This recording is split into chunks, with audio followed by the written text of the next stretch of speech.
Ali, I think ये चौथा show है आपका, और पहला शो अली बाबा काफ़ी पॉपुलर रहा है, और एक और वजह से काफ़ी अनफॉर्चुनेटली काफ़ी लोगों को बहुत शॉकिंग था जब आपको पता चला था, जब आपके पास खबर रहती थी, आप कितनी शॉक्ड हुई थी, क्या हुआ था?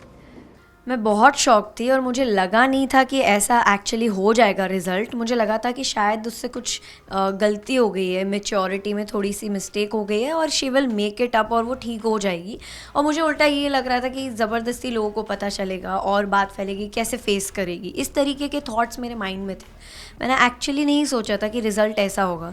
तो जब शाम तक मतलब तुरंत भी कंफर्म हो गया था, बट आप बिलीव नहीं करते हो ना उस चीज़ को, आपको अभी भी लगता है कि ओके इट्स ओके, मुझे नहीं लगता ये सही है, मुझे नहीं लगता, हर चीज़ कई बार ब्लो अप की जाती है तो मुझे लगता है सही नहीं है। पर जब वो एकदम ही कंफर्म हो गया तो फिर हम लोगों के पैरों तले ज़मीन निकल गई और हम समझ ही नहीं पाए कि इतना बड़ा कुछ हो भी सकता है।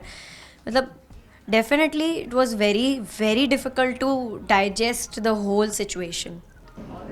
उसके बाद भी बहुत सारे खबरें आई, उनकी मॉम, सुजान की मॉम की, कि उसकी मॉम से उसका नहीं बनता था, वो हमारे पास आना चाहती थी, बहुत सारी खबर आई थी। कुछ आपको इस बारे में आइडिया था? मेरे सामने तो वो लोग सब सब बहुत अच्छे थे एक दूसरे। मैंने कभी भी शज़ान की मम्मी और तुनिशा के बीच में कोई प्रॉब्लम नहीं देखी। वो लोग बहुत स्वीट और कॉर्डियल थे।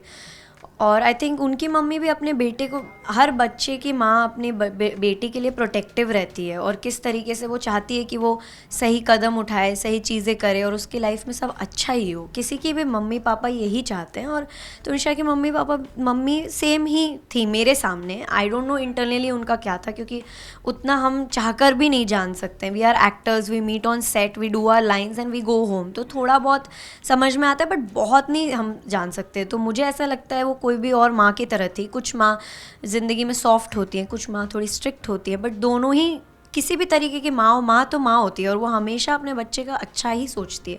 कोई भी माँ ये नहीं सोचेगी कि उसकी बेटी को इतना प्रॉब्लम हो और वो इस तरीके का कोई कदम उठा ले। मुझे नहीं लगता ऐसा कुछ होगा। सेट पर कभी आपको लगता था कि फ्रस्ट्रेट हैं, या दोनों के बीच झगड़ा या कुछ ऐसा आपको महसूस हुआ? सर हम लोग बहुत छोटे, मतलब एज में हम उतने बड़े नहीं हैं कि हम बहुत ज़्यादा मेच्योरिटी समझ पाएँ। तो हर रिलेशनशिप हमारा बहुत सॉफ्ट ही होता है। कभी कभार झगड़ा, कभी कभार प्यार, और वो सब सिंपल चीज़ें हैं जो होती रहती हैं। ऐसा कुछ नहीं था कि ओ मतलब ऐसे रिज़ल्ट की एक्सपेक्टेशन हो, ऐसा मेरे सामने कुछ हुआ नहीं था। इंटरनली अगर कुछ हुआ तो वो उसका आइडिया मुझे नहीं है। कितना मिस करते हैं आप तुनिशा? मैं कई बार जब मैं जब अपना नेक्स्ट शो किया था तो कई बार जब मैं बहुत टायर्ड होती थी तो मैं याद करती थी कि कितना वो थक जाती होगी। तो उस तरीके से मैंने उसे कई बार मिस किया है। और वैनिटी में जिस तरीके से उसके प्रोडक्ट्स रखे होते थे, I still remember her products very clearly. वो very neat girl, very tidy, उसको अनटाइडी चीज़ें पसंद नहीं थी। She used to wash her hands very regularly, sanitize them. उसके कुछ 5 फिक्स प्रोडक्ट्स होते थे। वो बेनिफिट का पोर प्राइमर और उसका जो पैक का फाउंडेशन और प्ले टिंट बेनिफिट का, वो सब ऐसे डेकोरेट करके रखती थी। And she had a very beautiful रोब जो पहन के वो रेडी होती थी। She was very beautiful girl और उसका सब सामान मुझे अभी तक, और उसकी वैनिटी की वाइब सब याद है। लास्ट वर्ड क्या बोला था आपको याद है? आई थिंक मैं ना लास्ट उसको मिली थी जब हम लोग जब जा रहे थे रात, आई थिंक नाइट शिफ्ट थी, तो उन्होंने मुझे उनकी कैब में, उनकी गाड़ी में जाने बोला था कि you go with my cab, I come with, you go by my car and I come with somebody else's. So ऐसे ओके।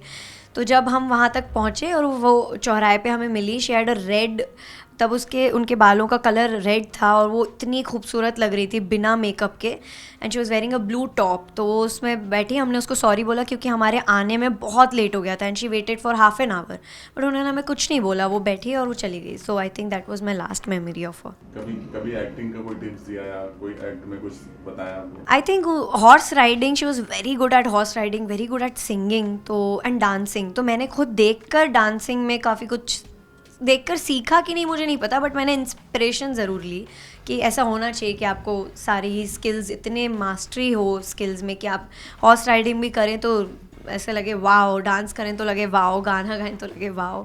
तो या I was inspired by her. I don't know how much I learned from her. Okay, thank you so much, thanks lot. या